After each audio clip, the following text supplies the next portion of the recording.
Hey guys, Paul here, and this is another video update for Void Destroyer 2. This time we're in early access. We launched into early access on Steam over a week ago. Thank you everybody for supporting the project. It's really incredibly helpful in early access, supporting the project early. Not only financially, you guys support me financially, which means I can continue working full time on games on Void Destroyer 2, put all my time and mental capacity that I can spare into it, which is a lot. Being full time on it is a lot. But also the encouragement you guys provide, the issues, the ideas that you guys bring up, all these things are going to make Void Destroyer 2 much better.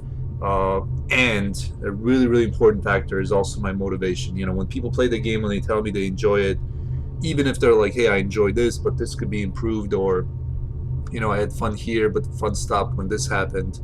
Uh, those things don't matter. They just motivate me to improve the game even more, so you have more fun. So definitely, again, thank you for your support. In a way, risking your gaining dollars on an early access title.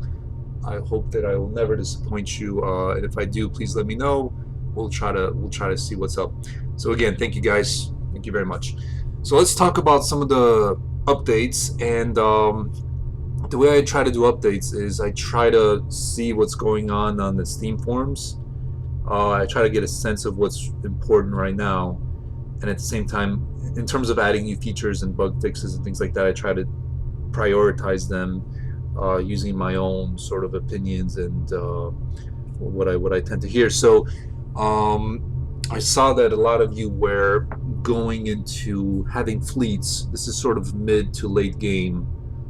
That's where the main focus during early access is going to be, to expand those at that point of the game. So I saw a lot of you guys going into fleets and not having a great way to manage those fleets, to upgrade your ships and swap in and out of them, things like that. Now, technically, those things were possible. You can upgrade your ship here. I can install this refire rate booster or ammo capacity. I have this turret installed. You can upgrade your ship here. So when you buy a new ship, that ship gets kicked over to the hangar. Now I'm gonna have the Taurus, and in the hangar I have this ship that I just replaced. This is the ship I just had, and then I could convert it to fleet. So technically this existed. It's just that if you were to, in a later game, if you were to buy a bunch of ships to your fleet, they wouldn't be upgraded, and it'd be a real pain to upgrade them. It actually wasn't really all that possible. I did some steps to help it, but this is sort of the final step. So yeah, so now this hangar screen here has your, let's buy a ship to the fleet also. Let's buy this new and awesome ship to the fleet. Or actually, you know what, let's buy it for ourselves, and then let's convert this Taurus to the fleet. So now in this hangar view you have two tabs. You have the hangar, designated by this sort of base icon, and you have the fleet designated by these three ships. So if you click on this tab, you're going to see your fleet ships. So one really requested feature, I was going to add anyway, but your request kind of helped, in this sort of idea kind of helped speed it along, is renaming ships. So now I can rename this Taurus Alpha 1. Now this is Taurus Alpha 1, so if I upgrade this, if I switch to this ship, whatever, I can kind of remember it. You can call it Taurus Heavy or Taurus Fast or whatever names you want. You can give it a sci-fi name or whatever gives you meaning into this ship, right? So if I buy another Taurus at fleet, I have two Tauruses here, Taurus Fast and Taurus Fleet. So if let's say I switch to this ship here, let's say I want to upgrade this ship, I'll click the switch to, and then in the current ship button I can give this guy engine optimization, gravity drive trigger, forward thrust, right? So now this ship has quite a lot of speed boosting things here. I could even go further. I can buy active upgrade slots and things like that. So now Taurus Fast is customized. I can go back to this fleet view and I can hit switch to, and now I'm back in the original Taurus Mk2. That is my main ship. So via this method, you can upgrade your fleet ships. You can also switch to a hangar ship. You can upgrade that. You can convert it to fleet. You can sell it, just like you can sell fleet ships as well. So this didn't really exist before. It was really clunky. Some parts existed, some parts didn't. But now you should have pretty much 90% of what you need.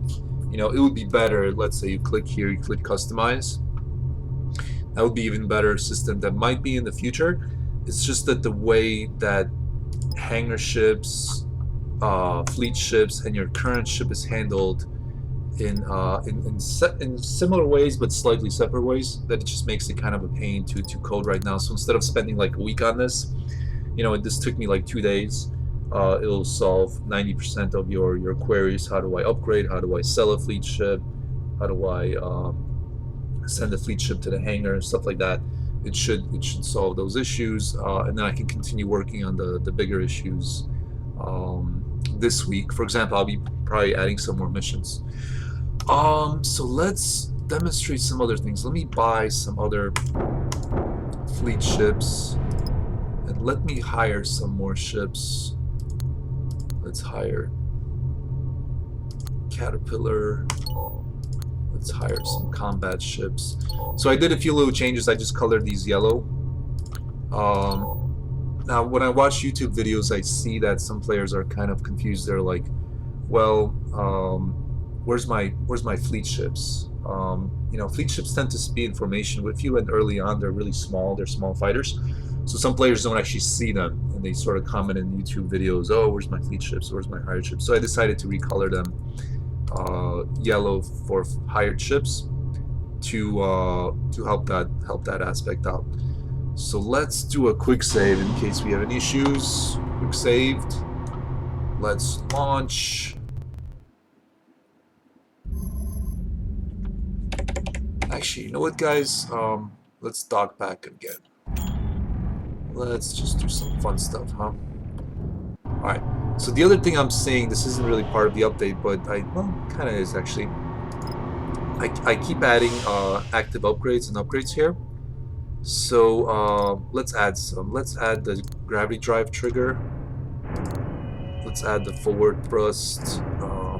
Let's install some more slots. Active. And let's convert a primary to an active slot. Now we have 5 active slots, so let's kind of utilize that. Let's install this. Let's install an upgrade recharge. Alright, now we have it. Much more fun. Let's launch with it. So these upgrades that I put in, they're meant to be fun and overpowered. For example, the gravity drive trigger, which is I think a few days old.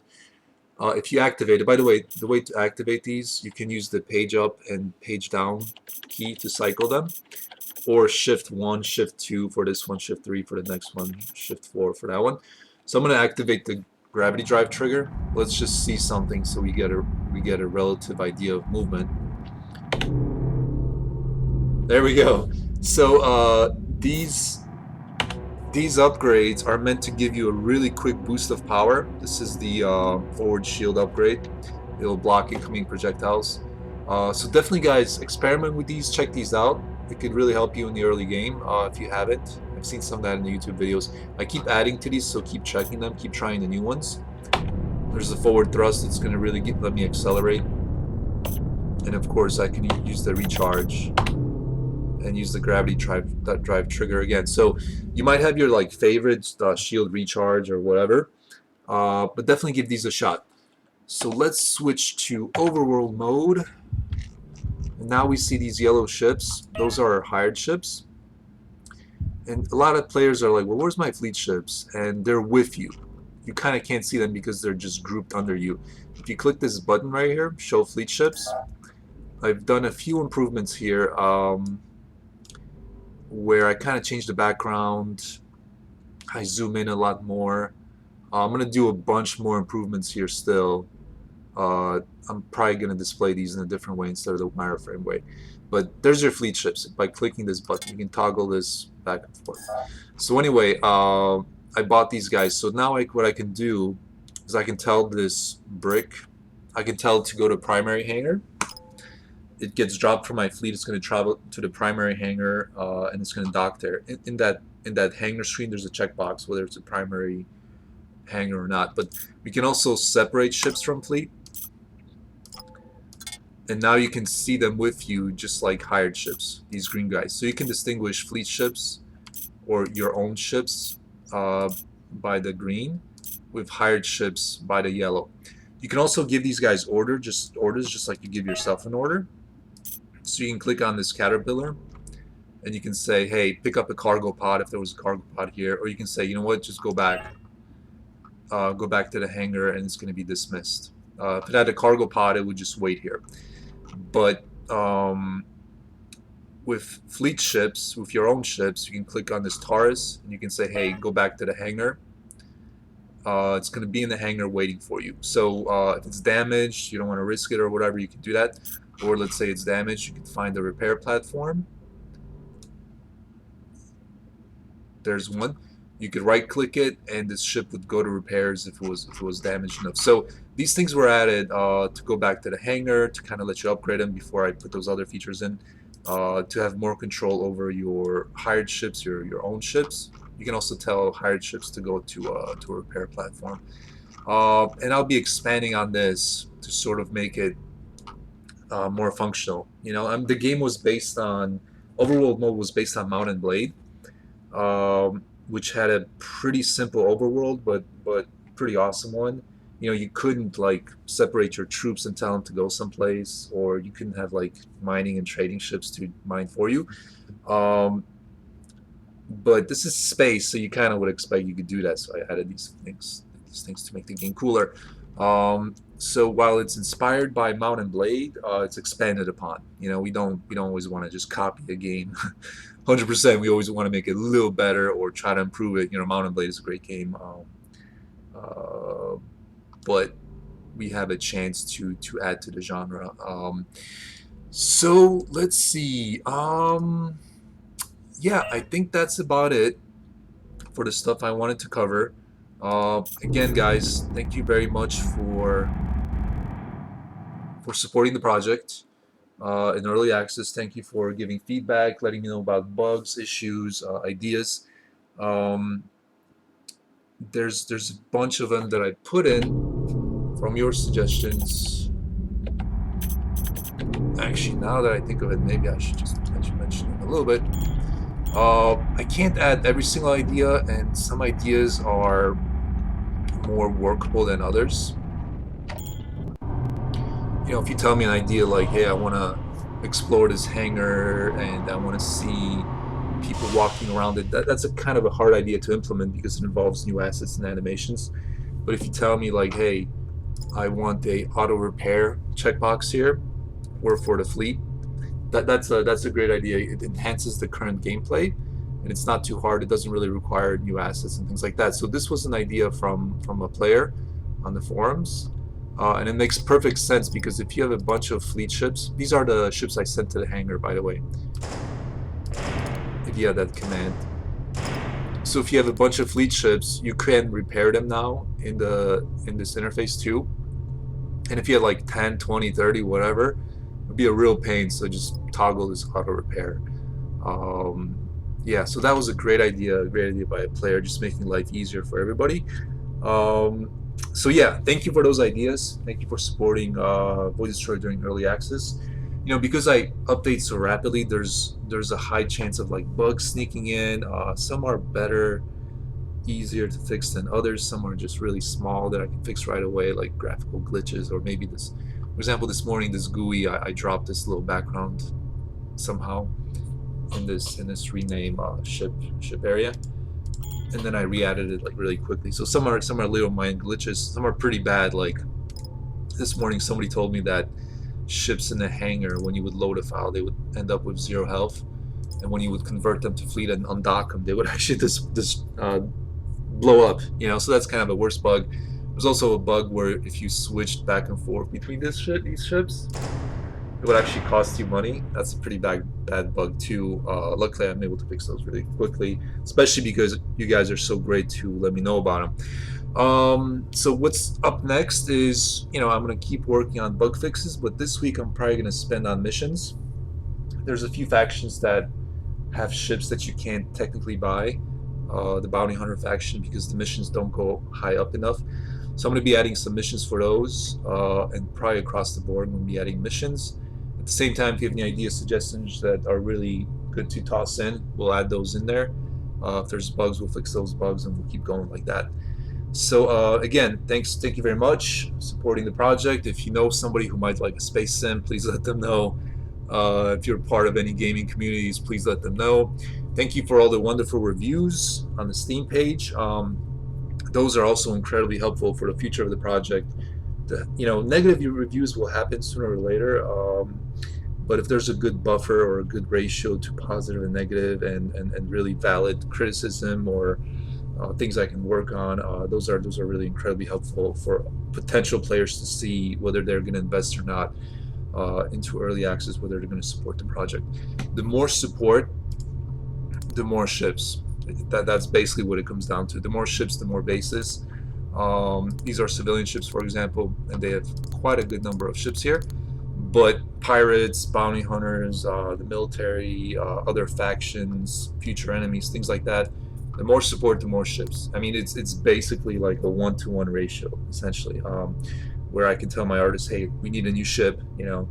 Here's the money, from what the game earns from you guys, and now there's a new ship for everybody to enjoy. So definitely, your support is incredibly helpful.